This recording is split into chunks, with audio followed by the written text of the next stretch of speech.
యొక్క వేధింపులు తాళలేక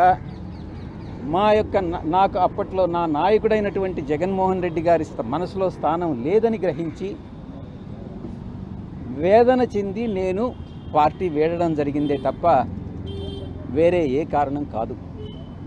మరొక్కసారి చెప్తా ఉన్నాను, మీరు ఈ రోజుకు కూడా ఈ యొక్క యూట్యూబ్ ఛానల్స్లో పార్టీలో నెంబర్ 2గా ఉన్నటువంటి వ్యక్తి విడిపోయాడు, పార్టీలో నెంబర్ 2గా ఉన్నటువంటి వ్యక్తి విశ్వాసఘాతకానికి పాల్పడ్డాడు, పార్టీలో నెంబర్ 2గా ఉన్నటువంటి వ్యక్తి జగన్మోహన్ రెడ్డి గారిని మోసం చేసి వెళ్ళిపోయాడు అని పదే పదే చాలా న్యూస్ ఛానల్స్లో మా వాళ్ళే కొన్ని రాయిస్తూ ఉన్నారు, మీరు కొన్ని రాస్తూ ఉన్నారు. దాంట్లో కొన్ని పెయిడ్ ఆర్టికల్స్ ఉన్నాయి, కొన్ని మామూలుగా మీరేదో ఆత్మసంతృప్తి కోసం మీరు రాసుకుంటా ఉన్నారు. నేను అధికారం వచ్చిన 6 నెలల్లో నా యొక్క 2వ స్థానం 2000 స్థానానికి పడిపోయింది. కాబట్టి దయచేసి నేనేదో నెంబర్ 2 స్థానంలో ఉన్నాను అన్నటువంటి విషయాన్ని మర్చిపోండి, తిరిగి రాయవద్దు అని మీకు అందరికీ కూడా విన్నవించుకుంటున్నాను.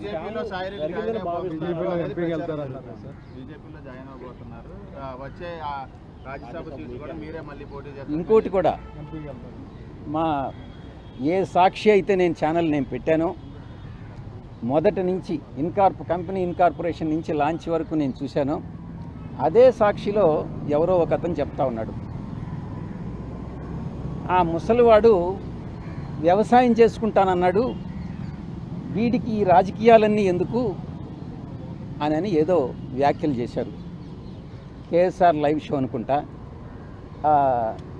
నేను రాజీనామా చేసిన రోజున, సిఐడి వాళ్ళు నన్ను పిలిచిన రోజున ఈ 2 సందర్భాల్లో మాత్రమే నేను బయట మాట్లాడింది. మిగతా ఎవరో ఏదో మాట్లాడుకుంటూ కొంతమంది నన్ను తిరిగి ఎంపీ కింద రాజ్యసభకు నన్ను పంపిస్తున్నారు. మీలోనే చాలామంది, చాలా టీవీలన్నీ నన్ను బీజేపీ రాష్ట్ర అధ్యక్షుని చేస్తున్నారు, నన్ను బీజేపీ ఇన్ఛార్జ్ వేరే రాష్ట్రానికి పంపిస్తూ ఉన్నారు. మీరే ఏదేదో ఊహించుకుంటా ఉన్నారు. నాకు సంబంధించినంత వరకు నేను ఏ రోజు నాకు ఎంపీ స్థానం నేను అడగలే, తిరిగి రావాలని నేను అనుకోలే. నేను వ్యవసాయం అని అంటే వ్యంగ్యంగా ముసలోడు వ్యవసాయం చేసుకుంటానన్నాడు, మళ్ళీ ఈ రాజకీయాలు ఏంది అని మీరే నేను రాజకీయాల్లో ఎంటర్ అయిపోయినట్టు రీఎంట్రీ అని ఈ రకంగా రకరకాలైనటువంటి వ్యంగ్యాస్త్రాలన్నీ కూడా సంధిస్తూ ఉన్నారు. ఇది తప్పు. ఇప్పుడు మీరు వ్యాపార రంగంలో నేను ఏదైనా చేయొచ్చు, రాజకీయాల్లో రీఎంట్రీ కావాలి అని అంటే మీ యొక్క పర్మిషన్ కావాలన్నా నా ఇష్టం. నేను కావాలంటే రీఎంట్రీ అవుతా, మీ పర్మిషన్ ఏం అక్కర్లేదే. నేను వ్యవసాయం నేను వదిలేసుకుంటా, నా ఇష్టం. వ్యాపార రంగంలో ఎంటర్ అవుతా, నా ఇష్టం. దానికి మీ పర్మిషన్ అవసరం లేదే, దానికి వ్యంగ్యాస్త్రాలు అవసరం లేదే, దానికి సాక్షి ఛానల్లో వ్యాఖ్యానాలు అవసరం లేదే.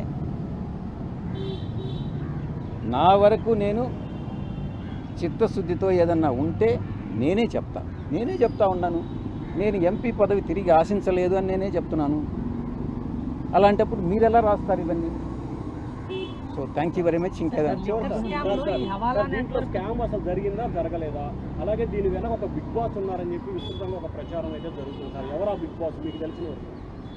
స్కామ్ జరిగిందా లేదా అన్నటువంటిది రాజశేఖర్ రెడ్డిని అడగండి. దొరక్కుంటే నన్నేం చేయమంటారు? నేను పట్టించేది పోలీసు వాళ్ళని అడగండి, పట్టిస్తాడు. బిగ్ బాస్ ఉన్నారా లేదా అన్నటువంటి విషయం నాకు తెలియదు, నిజంగా కూడా నాకు తెలియదు. ఆ బిగ్ బాస్ ఎవరైనా మీ దృష్టిలో ఉంటే మీరు ఎవరో చెప్పండి, నేను కూడా వింటాను. సార్, ఈ స్కామ్లో ముడుపుల వసూలు కోసం ఒక పెద్ద హవాలా నెట్వర్క్ ఏర్పాటు చేశారు. దాంట్లో కొంతమంది క్రూషియల్ రోల్ పోషించారనేది ఒక ఆరోపణ.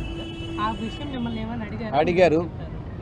ఈ యొక్క రాజ్ కసిరెడ్డితో ఎవరెవరు అసోసియేట్ అయ్యారు అన్నటువంటి విషయాన్ని అడగడం జరిగింది.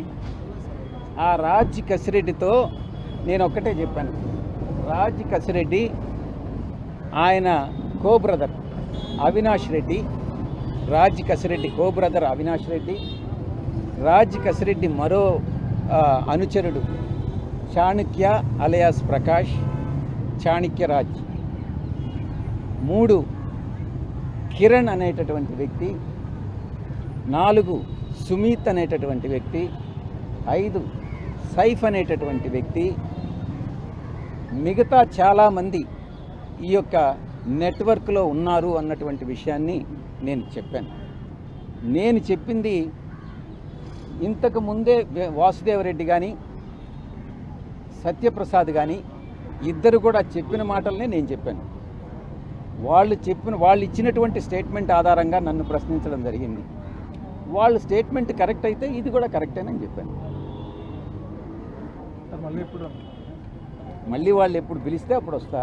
నిన్నటికి మీరందరూ నాకేమీ అత్యుత్సాహం లేదు, మీకు అత్యుత్సాహం ఉన్నట్టుగా ఉంది.